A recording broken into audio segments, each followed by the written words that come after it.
있습니다. 지금까지, 지금부터라는 제목으로 오늘 말씀을 살펴보려고 합니다. 원래 오늘 설교 제목을 100명 전도의 축복이다 이래가지고 사랑과 행복의 초대를 앞두고 말씀을 준비를 했습니다. 오늘 성경에 보면 베드로가 3,000명을 복음을 전하잖아요. 그래서 우리가 누구든지 100명은 전도할 수 있겠다. 제가 어디 집회를 가보니까 700축복이라는 게 있더라고요.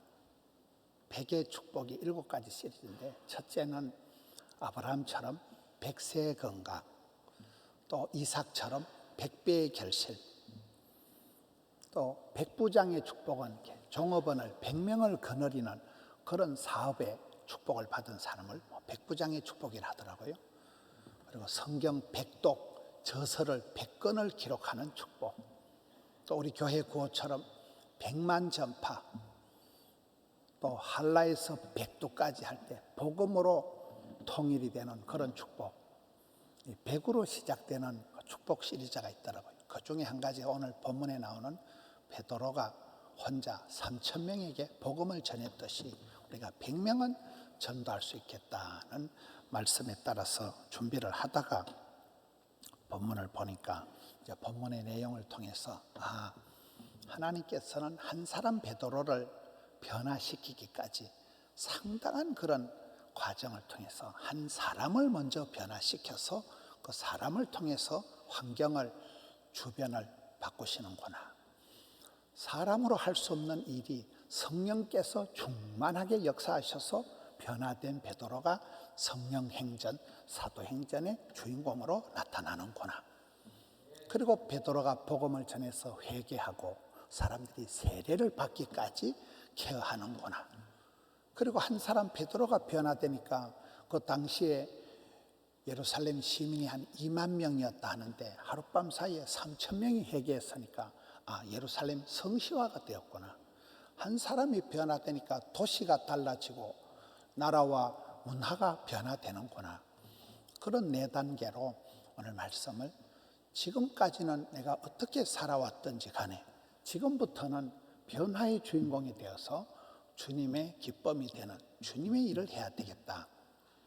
그런 말씀을 살펴보려고 합니다. 여러분, 신약 성경 마태, 마가, 누가, 요한복음을 소위 공간복음, 사복음서라고 얘기합니다. 이 사복음서의 주인공은 예수님이십니다. 예수님께서 어떻게 오셨고 예수님이 하신 사역이 무엇인가를 공통적인 관점에서 기록해 놓은 것을 공간복음이다 이렇게 얘기합니다. 그러다가 이 공간복음이 마치고 신약 성경의 유일한 역사서인 사도행전으로 넘어오면 사도행전의 주인공은 예수님께서 길러놓으신 제자들, 특히 베드로가 오늘 본문에는 주인공으로 등장을 합니다. 사복음서에서 예수님께서 온 세상을 구원하러 오셔서 여러분 동네방네 두루두루 다니면서 모든 사람에게 천국 복음을 전파하시고 각색 병든 자들을 고치시고 제자들을 부르셔서 양육을 하십니다. 그러다가 사도행전으로 넘어오면 이제 예수님께서는 부활 성천하시고 난 이후에 성령님께서 한 사람 베드로를, 한 사람 바울을, 한 사람을 통해서 어떻게 구원 역사를 계속해서 펼쳐가시는가, 이렇게 기록이 되고 있습니다. 공간복음의 주인공은 예수님이다. 사도행전의 주인공은 성령님께서 그 예수님의 제자 베드로 한 사람을 어떻게 변화시켜서 그를 통해서 위대한 구원 역사를 펼쳐가실까요? 여러분, 예수님께서 공간복음에 사역하시는 걸 보면 숫자의 어떤 집중성이 나타납니다. 동네방네 두루두루 다니시면서, 두루 사역이라고 있더라고요.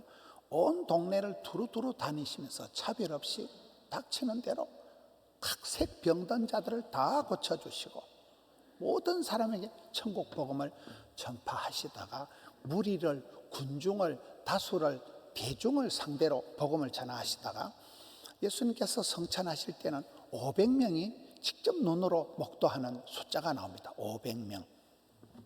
다수에서 500명.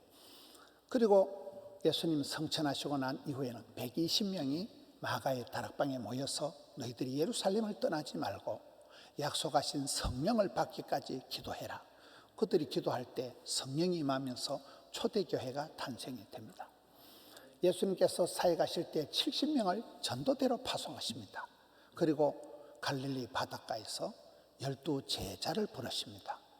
12제자 중에도 베드로, 야고보, 요한을 핵심 제자다. 그래서 이 세 명을 아주 옆구리 깨차고 댕기십니다. 그러시다가 사복음서 전체를 흘러가면서 사복음서 마지막 요한복음 21장에 가서 보면 베드로 한 명에게 올인하신, 베드로 한 명에게 아주 집중을 하시는 거예요. 여러분, 예수님께서 온 세상을 구원하러 오신 예수님께서 얼마나 바쁘셨겠어요. 얼마나 분주하셨겠어요. 그런데 베드로 한 명, 어떻게 보면 쓰잘데없는 인생, 허무맹랑한 인생, 이 베드로 한 명에게 너무나 집중을 하셔서 기어이 오늘 사도행전에 넘어오면서 설교 한 편에 3,000명이 뒤집어지는 어마무시한 사람으로 주님께서 만들어 가신다는 것입니다. 여러분, 우리가 사람들을 볼 때 어떤 사람은 너무 욕심만 크고 디테일함이 없는, 욕심은 스케일이 있는데 도무지 디테일이 없는 한 사람을 감당을 못하는 사람들이 있습니다. 또 어떤 사람은 쓰잘데없는 작은 일에 집착을 해서 대의를 놓쳐버리는, 큰 그림을 보지 못하는 사람들이 있습니다. 나무는 보는데 숲을 못 본다. 숲은 보는데 나무를 놓쳐버린 사람이 있지요. 우리 예수님께서는 돔에도 잘하시고 소매도 잘하시고 우주 만물을 다스리시고 온 인류를 다 구원하시면서도 베드로 한 명에게 너무나 집중을 하시는 거예요. 결코 포기하지 않는 거예요. 끈질기게 베드로를 신방 오시는 거예요.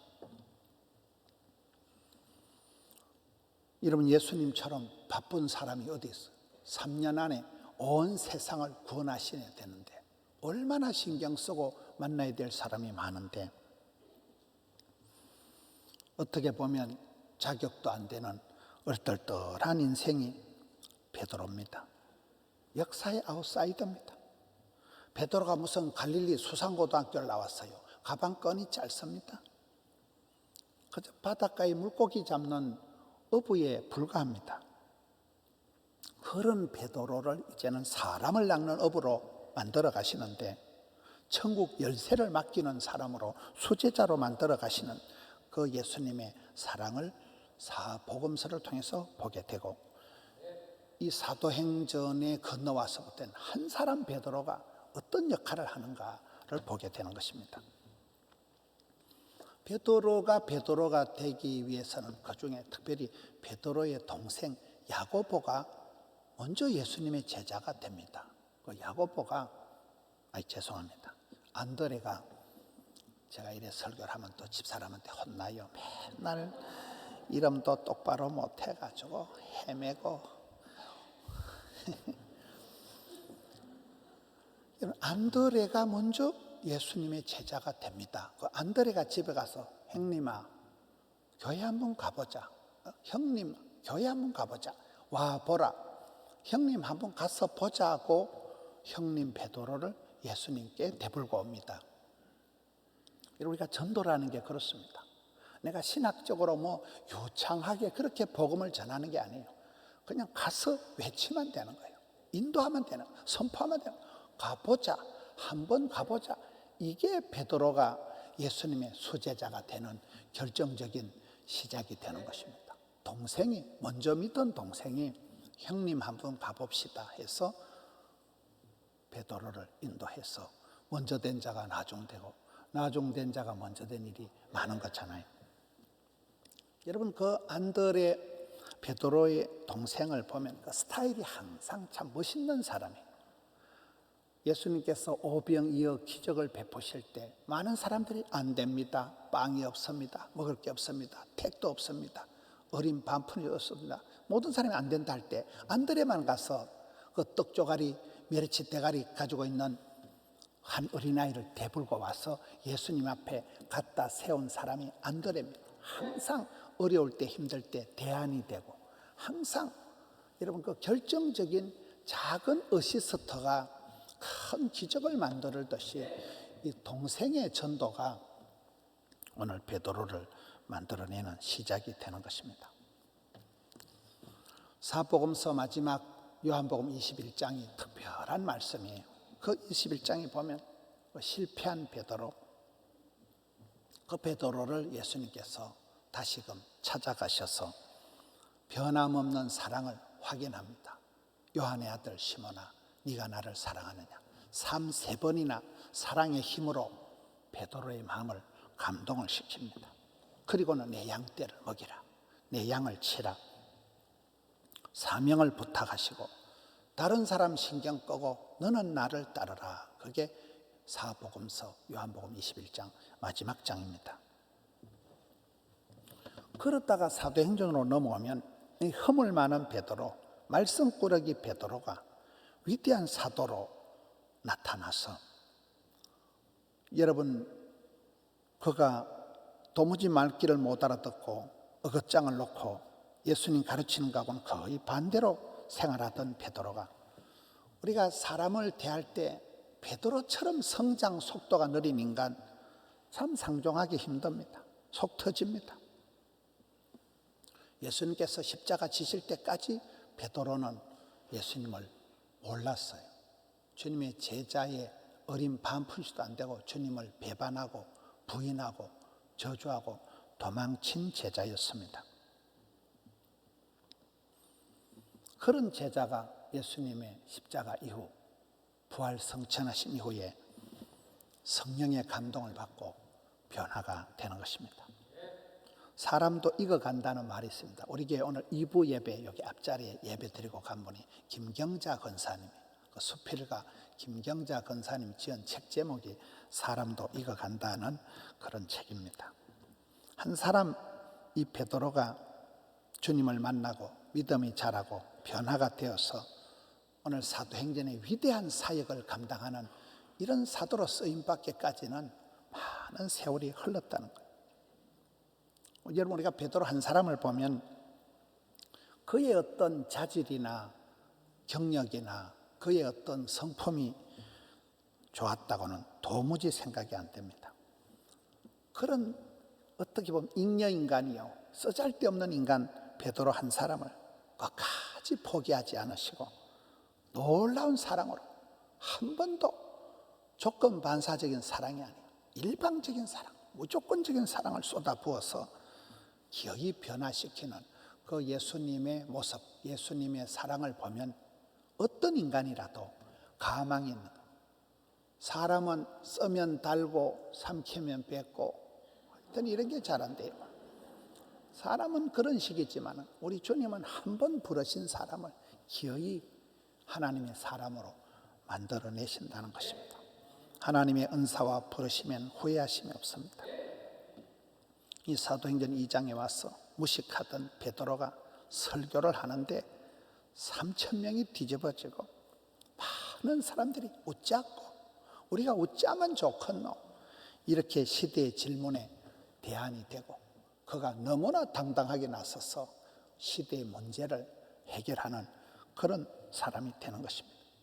학문이 짧은 사람이 어떻게 3,000명을 회개시키는 대설교가가 될 수 있을까요? 그 많은 사람들에게 세례를 주고 말썽꾸러기 제자에서 예수님의 수제자가 되는 것입니다. 제자 훈련이라는 것은 한 사람을 변화시키는 거예요. 한 사람에게 집중하는 거예요. 우리가 욕심을 가지고 많은 사람을 욕심낼 필요가 없어요. 내가 한 사람만 바로 세우면 한 사람만 내가 복음을 전하면 그 사람이 시대를, 역사를, 프로그램을, 시스템을, 문화를, 족보를 만들어가는 것입니다.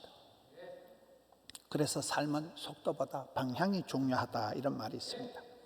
지금까지 베드로는 자기 세계에 빠져서 우리 주님을 근심시키는 사람이었지만 오늘 본문에 나타나는 베드로는 지금부터는 예수님의 수제자가 되어서 어마무시한 사역을 감당하는 위대한 사역자가 되는 것입니다.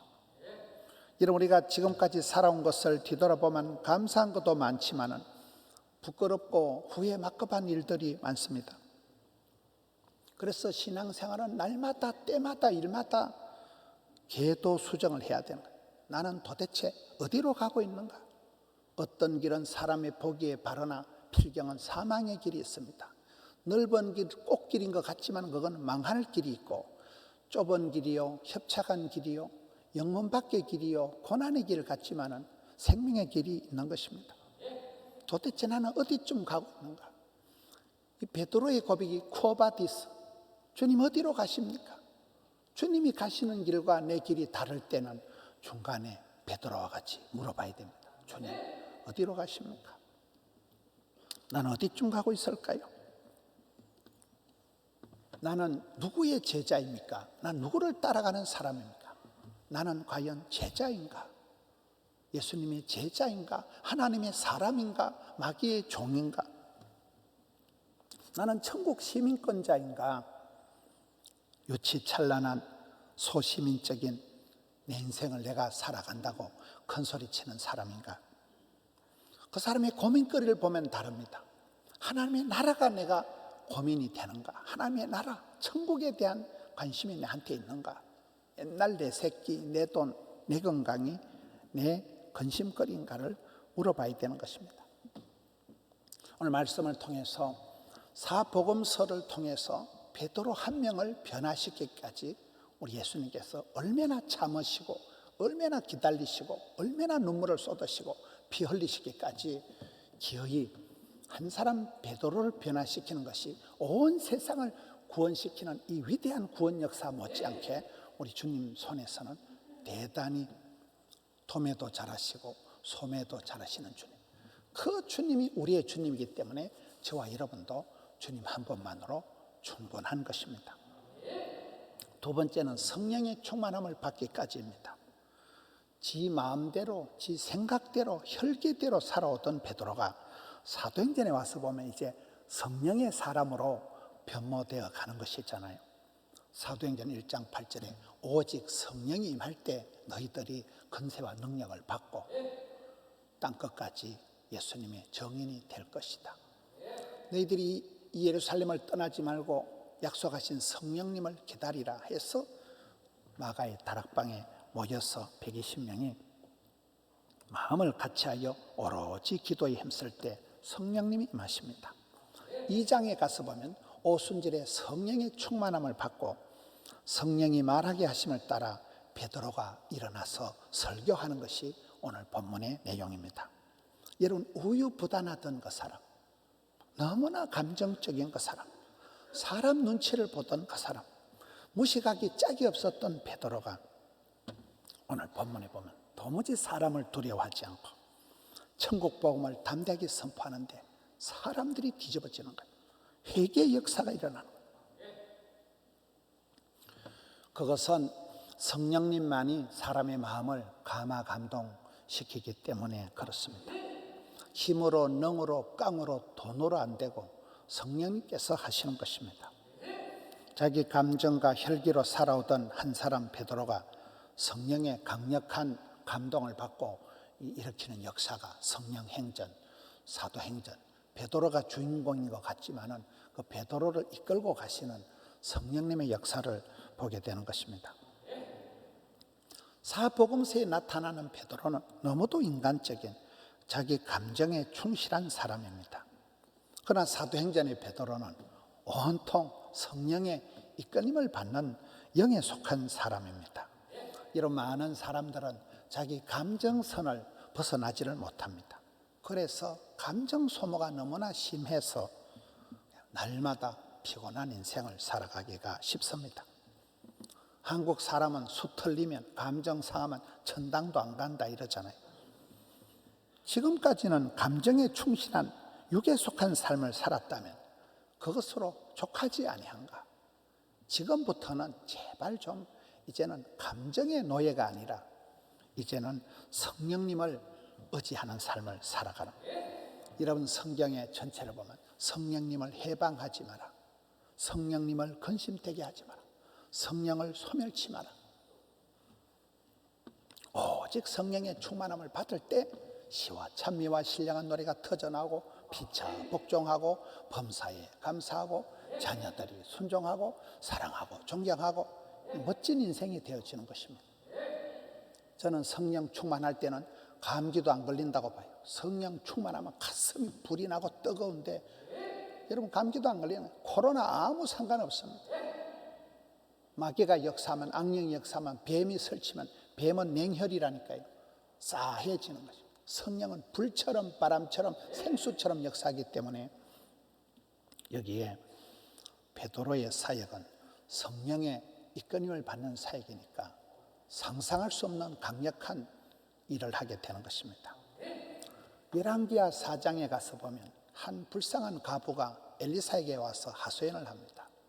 남편은 죽어버리고 빚더미에 올라앉아 막장 인생이 되어서 아들 두 놈은 빚쟁이한테 끌려가게 생겼을 때 통사정을 하니까 엘리사가 처방을 내립니다. 동네방네 가서 모든 사람들에게 그릇을 빌려와라. 부끄러워할 필요 없다. 빌려서라도 그릇을 빌려와라. 그리고 그 그릇을 충만하게 채워라. 이빠이 채워라. 그리고 그걸 내다 팔아라. 장사를 해라. 그리고는 그 돈을 가지고 빚을 갚고 아들 2명하고 생활해라. 죽지 말고 살아라. 그게 엘리야의 처방입니다.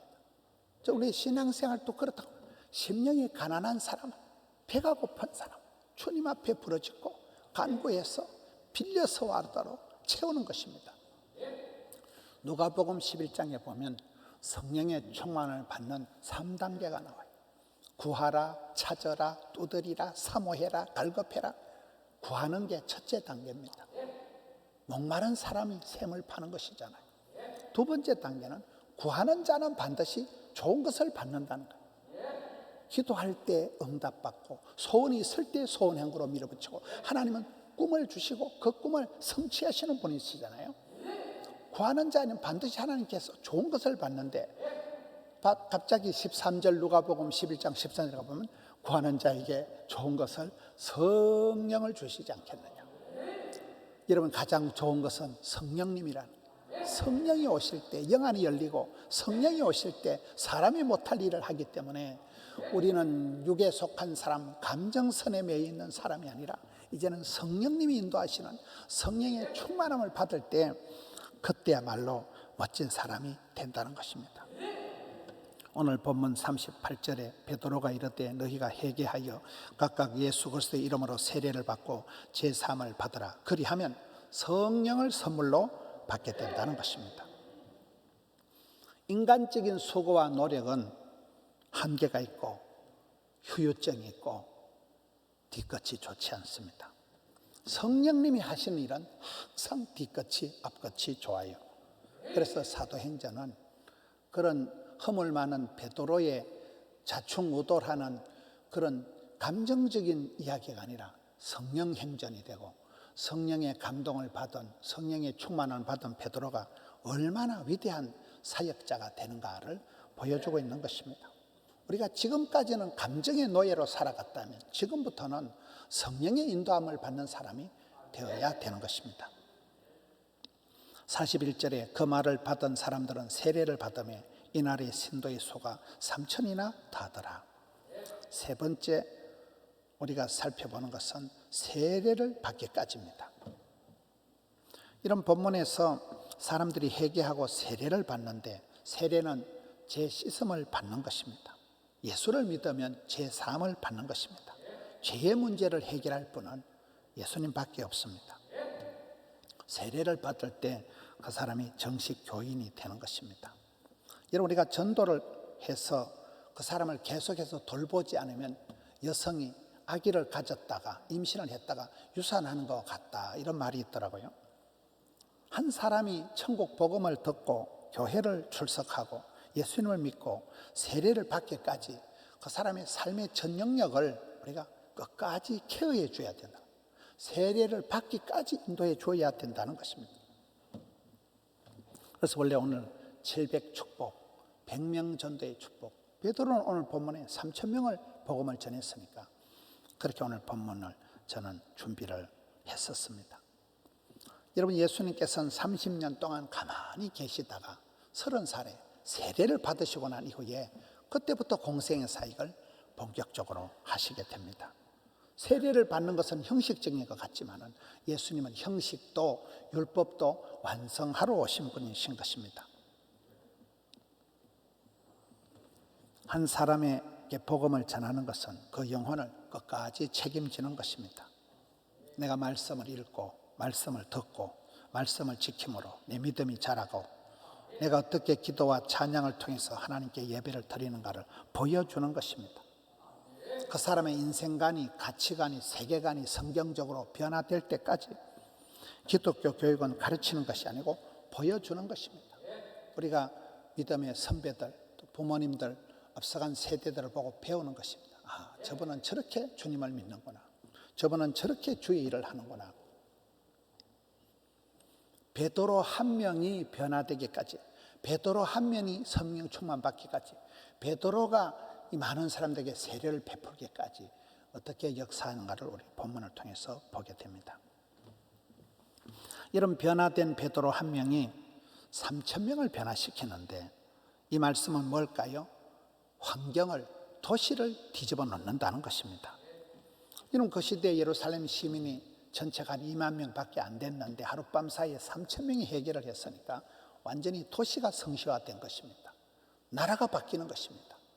로마가 국교회가 되듯이 이런 우리가 세계 경제를 염려하고 나라와 민족을 걱정하지만은 예수님의 방법은 한 사람을 베드로를 집중하셔서 베드로를 변화시키니까 베드로가 성령 충만 받고 나니까 예루살렘 도시가 희뜩 바뀌는 것입니다. 출애굽기를 보시면 여러분 이스라엘 백성들이 오랫동안 부르짖고 학대를 고난을 받고 이스라엘 백성들이 죽는다고 부르짖으니까 하나님께서는 한 레위 남자와 여자를 결혼을 시킵니다. 그 가정에서 셋째 아들이 모세가 태어나고 그 아이가 또 80이 될 때까지 하나님께서는 오랫동안 그 기도를 기다리시다가 몇백 년이 지나고 난 뒤에 그 응답이 나타나는 거이잖아요. 우리의 삶도 그렇습니다. 여러분 여기에 왜 예수님께서 베드로 이 돈도 안 되는 한 사람에게 그렇게 집중하실까? 베드로 한 명을 변화시키고 나니까 변화된 베드로가 예루살렘 도시를 뒤집어 놔버려요. 이게 하나님의 방식입니다. 여러분 우리가 나라를 걱정하고 세계 경제를 정치, 경제, 문화, 외교, 교육을 걱정하지만 하나님의 방법은 한 사람에게 복음을 전하고 그 사람의 복음이 들어가면 그 사람의 가정이 바뀌어지고 가문이 바뀌고 문화가 바뀌고 시스템이 제도가 프로그램이 바뀌면서 그 사람을 통해서 역사가 지도가 새로 만들어지는 것입니다. 저는 부산에 아는 사람이 한 명도 없고 부산까지 떠내려와 가지고 혼자 신학을 하고 지금은 목회자가 되어서 이렇게 아름다운 교회의 목자가 되고 제가 부산의 기독교 총연합회 제가 대포 회장님이 올시다. 이 말은 무슨 말인가 하면 최근에 우리나라를 대표하는 그런 분들이 연락이 오더라고요. 제가 말로 못합니다. 여러분들 앞에. 그런 분들이 연락이 와서 따로 만나자는 거예요. 까짓거 만나주지 뭐. 제가 그들을 만날 때는 제사장적으로 선포하는 거예요. 제사장적으로. 제가 목회자의 그런 마음으로 제가 그들을 축복하는 거예요. 그들은 대한민국을 대표하는 사람들. 공적으로. 얼마나 감사한 일입니까? 한 사람이 변화되면 그 사람이 들어가는 직장이 달라지고 그 사람이 있는 회사가 달라지고 그 사람이 있는 가문이 달라지고 여러분 여기 베드로 한 사람이 변화되고 나니까 예루살렘 도시가 생태계가 완전히 뒤집어지고 예루살렘 교회가 만들어지면서 세계 선교의 센터가 만들어지는 것입니다. 우리가 환경과 조건을 탓할 필요가 없습니다. 네가 예수님을 만나라. 네가 그 예수님의 사랑을 받아들이라. 주님이 네게 부탁한 사명을 찾아라. 그러면 베드로 이상으로 누구든지 멋지게 쓰임받을 수 있는 것입니다. 여러분 사도행전 10장에 가서 보면 고넬료라는 인물이라는 고넬료는 이방인입니다. 군대라는 조직에 몸을 담고 있는 사람입니다. 그것도 뭐 고급 장교가 아니고 밥벌떼기 2개 정도 그저 소대장 중대장급입니다. 백부장입니다. 여러분, 코로나 때에 온 세상이 봉쇄가 되고 차단이 되고 하늘길이 막히고 우리가 코로나에 꼼짝을 못하고 있지만, 고넬료는 그 시대에 그렇게 군인 신분으로 이방인 주제에 꼼짝달싹 못하는 것 같지만 항상 기도하더니, 많이 구제하더니 그의 기도가 주께 상달이 되고 하나님 고넬료 한 명을 부르시는데, 사도행전 10장에 고넬료 한 사람이 물꼬를 틔우듯이 고넬료 이방인을 통하여 복음이 퍼져나가는데, 그때부터 세계 열방으로 오늘 대한민국까지 복음이 확 퍼져나가는 물꼬를 틔운 사람이 고넬료 한 사람이라는 것입니다. 오늘 본문에는 말썽꾸러기 베드로 한 사람이 변화되고 난 뒤에 예루살렘 성시화가 되어지고 도시가 바뀐다는 거이죠. 우리가 코로나 때문에 주저하고 멈칫거리고 방황할 일이 없습니다. 방역 지침에 혼이 빠져가지고 방황하지 말고 예배 지침에 집중해서 성령의 충만함을 받아야 코로나를 이기고 내 자신이 주의 길을 감당할 수가 있습니다. 이 코로나 때 뭐 때문에 오늘 기도하신 것처럼 코로나 때 주님이 내게 주시는 메시지가 있을 것입니다. 코로나가 길어지는 만큼 하나님께서 내게 하실 말씀이 있는 것입니다. 아직도 나를 통해서 해결할 일이 남아 있을 것입니다. 그것을 베드로처럼, 베드로 한 사람이 변화되기까지, 베드로 한 사람이 성령의 충만을 받기까지, 베드로 한 사람이 세례를 베풀기까지, 한 사람이 변화되어서 예루살렘 도시가 바뀌게 되기까지 하나님의 역사를 보면서, 여러분, 우리가 인간관계에 빠져서 감정선에 머물러서 성령의 인도함을 받지 못하는 사람이 되면 성령을 답답하게, 성령님을 근심되게, 성령님을 소멸하지 말라는 거예요. 다른 사람 때문에 속상해할 일이 없습니다. 내가 주를 따라가는 제자가 되면, 베드로 한 사람, 너는 나를 따르라. 내가 주의 제자가 되면 주님이 하시던 그 일을 우리가 너끈히 감당하는, 코로나를 극복하고 이 시대에 꼭 필요한 얼마든지 구원 역사에 아름답게 쓰임받고 부름받고 사랑받는 우리 성도님들 되시기를 주님의 이름으로 축원합니다. 이 말씀